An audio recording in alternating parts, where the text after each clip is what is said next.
আজকে টমেটো আর কাঁচা লঙ্কা দিয়ে একটা কাতলা মাছের ঝোল বানাবো। তার জন্য টমেটোগুলোকে এইভাবে পিস করেছি, বিচিগুলো ভিতরে ফেলে দিয়েছি, আর কাঁচা লঙ্কাকে এইভাবে ছিঁড়ে রেখেছি মিডিলে। আর কাতলা মাছগুলোকে এইভাবে পিস করে এটাকে নুন হলুদ দিয়ে মেখে রেখেছি। কড়াইয়ে তেল গরম হয়ে গেছে, এখন পিসগুলো দিয়ে দেব মাছের। ফ্রাই করবো পিসগুলোকে। আর এইদিকে আমি এই যে পেস্ট করে রেখেছি শস্য অল্প দিয়েছি, আর পোস্ত দিয়েছি। পোস্ত আর শস্যটাকে ভালো করে পেস্ট করে মিক্সিতে রেখে দিয়েছি। আর এই যে আমার গরম গরম ভাত রেডি হয়ে গেছে।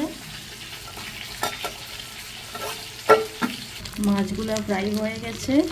এখন ওই তেলেই আমি পাঁচফোড়ন সম্বাস দেব, অল্প পাঁচফোড়ন। এই যে পাঁচফোড়ন ফোড়ন দিয়ে দিয়েছি পাঁচফোড়ন। এখন আমি টমেটোগুলো দিয়ে দেবো, অল্প একটু নাড়াচাড়া করবো।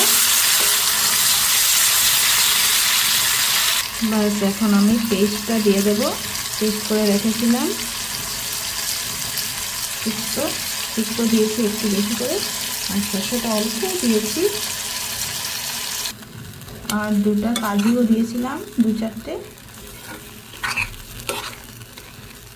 ব্যাস মশলা থেকে কাঁচা ভাবটা চলে গেছে। এখন আমি ওই জল অল্প দিয়ে দেবো, ওইটা ধুয়ে বাটিটা ধুয়ে যেটাতে পেস্টটা রেখেছিলাম।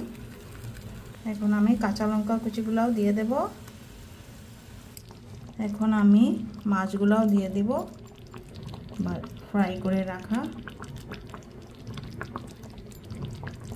এখন আমি অল্প নুন দিয়ে দেব, ফিশ ফ্রাইয়ের সময় নুন দিয়েছিলাম, আর এখন অল্প দিয়ে দেব আন্দাজ মতো।